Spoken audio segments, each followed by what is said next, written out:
I'm trying to find how to make content in this environment, I guess, because it's easy for us to be investors right now. And I think that our followers, that the people that have been around and our listeners that Yeah. have been around since day one, they know that we're going through a very, very easy time right now because we're just dollar cost averaging.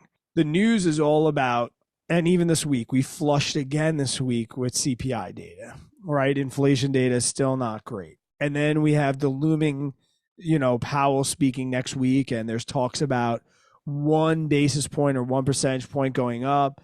And then now we get these debates of like, is it worked into the market? Is it priced? Because we after CPI, usually when CPI comes out and it flushes for the day, it usually rebounds right back. It was one of the first times I've seen, and this is kind of one of the things I like about day trading. I really get an in tune like scope of what's going on in the market, not only with the S&P 500 but the Nasdaq, and like and even with FMOC, like when those talks come, we usually get a really quick move in like 5 or 10 minutes, and then it usually retraces back to normal.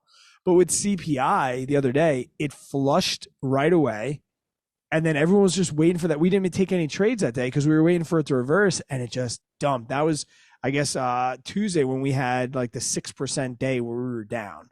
And like somebody like you that's not watching this, I think that you were hanging out and you were literally at Acadia eating lobsters while the world is going crazy. So I feel like it's like a blessing and a curse because you miss work, you miss making content, but like you don't have to deal with these like nuanced things that are happening on a daily basis because at the end of the day, we are buying what we want. We're buying index funds and we're buying them weekly.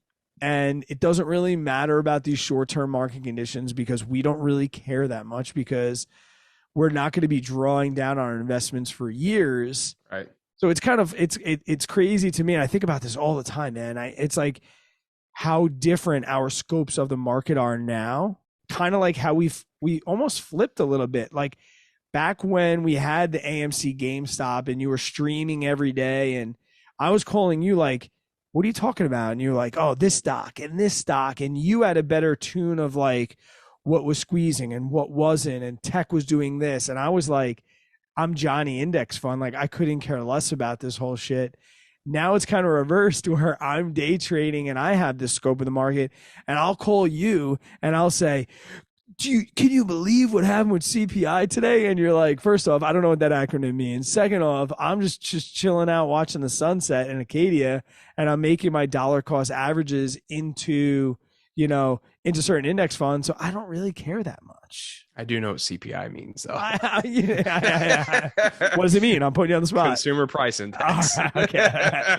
No, but you know what I mean. Like there's so many times we've spoken over the last couple of months where you're like, Brad, I'm just like, I don't track the markets daily. Like I'm pooping and I check what's going on and I read Market Watch and I see what's going on. But like, you're not using that information to make decisions. I'm not sitting at the computer staring at the markets. I have been, like I'll have CNBC on in the background, some days or morning for cooking breakfast or whatever. But I mean, my kind of thought process on all this, dude, is I'll be honest with you. If I was back home, I would have content coming out left and right, I mean, because what else would I be doing? I don't have vacation spots to go to in Missouri. So every morning I'd be probably you got that wine in the cave.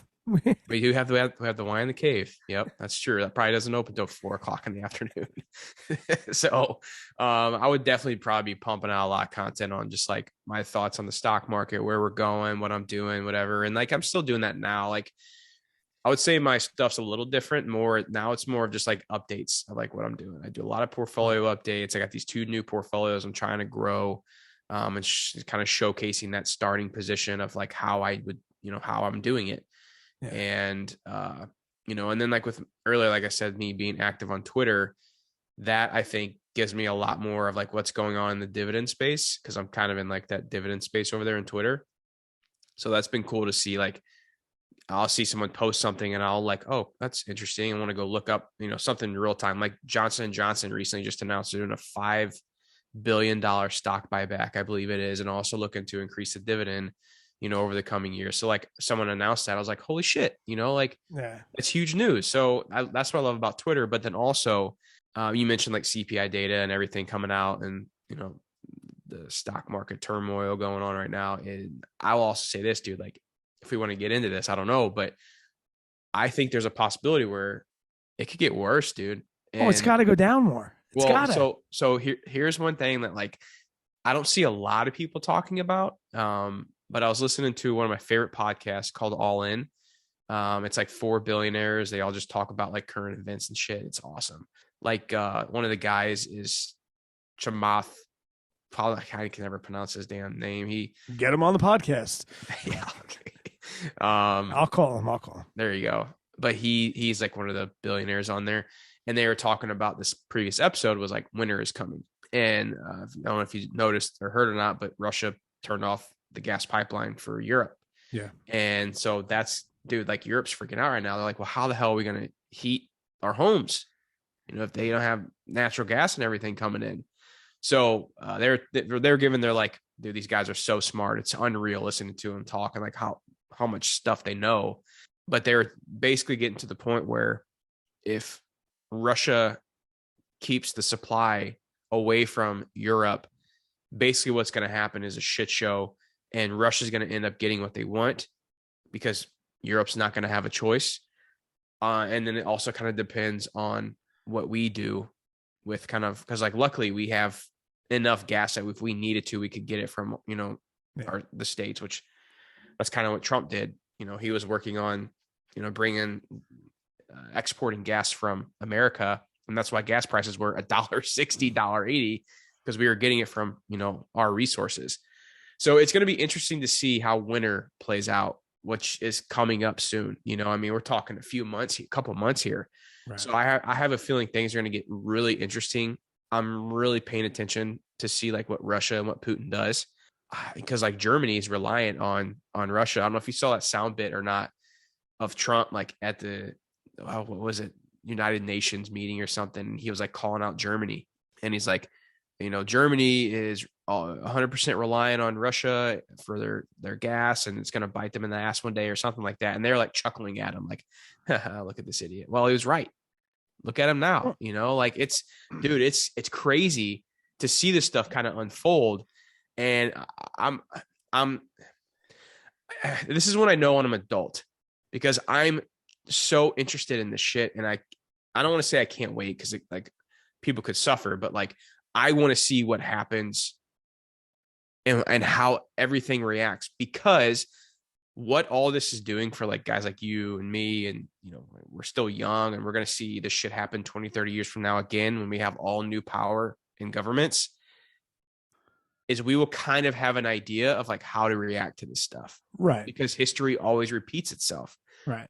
So I'm like, we're going through history right now. Like, it's just current events, but 20 years from now, like this shit will be, in the history books, talking about the stock market and why it was down, and people be like, oh, well, Russia cut off supply to Europe, blah, blah, blah, blah, blah, blah. And CPI data, inflation was at all-time highs. And if unemployment starts increasing, are we going to have stagflation? And then we're going to have the 1970s again. And dude, there's just so much shit going on right now. It's unreal. So you're looking at it like a global, like macroeconomic standpoint. Oh, absolutely, dude. And I think that's what's going to set the ticking time bomb off, is something's going to happen. Because look at the euro right now. The dollar and the euro used to be like neck and neck. I even think at one point the euro was more valuable than the American dollar.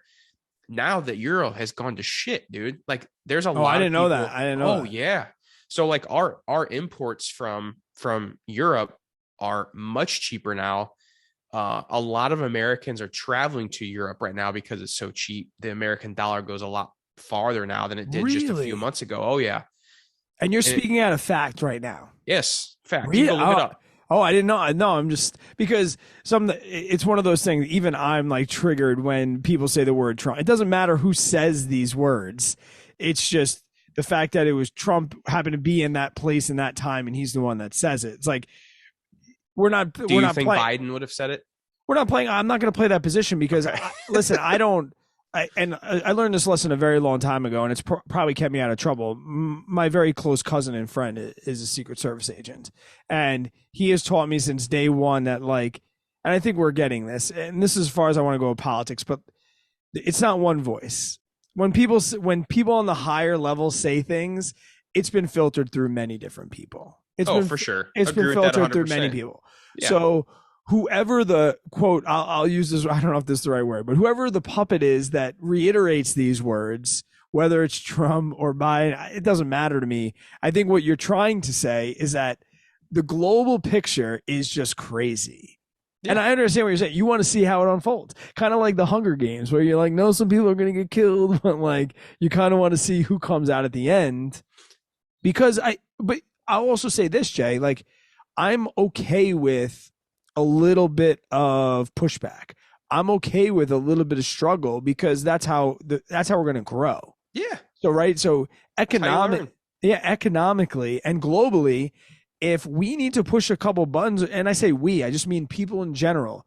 If somebody needs to push a couple buttons, I say this is a great conversation to have because I don't go that high. I'm more of a microeconomics. I'm not looking at what happens internationally. I don't care like about that, and maybe I don't care about that because I've been so out of tune where like there's certain things maybe politically that you should be educated on, but I hear anything political right now and I just shut my ears. Yeah. And I don't know if it's the teacher in me or the public figure in me. Like I'm so like politically correct that maybe that's a bad thing because maybe I'm missing some information that could affect me like financially. But then again, and let me ask you this, because it's kind of like what I want to follow up on all that.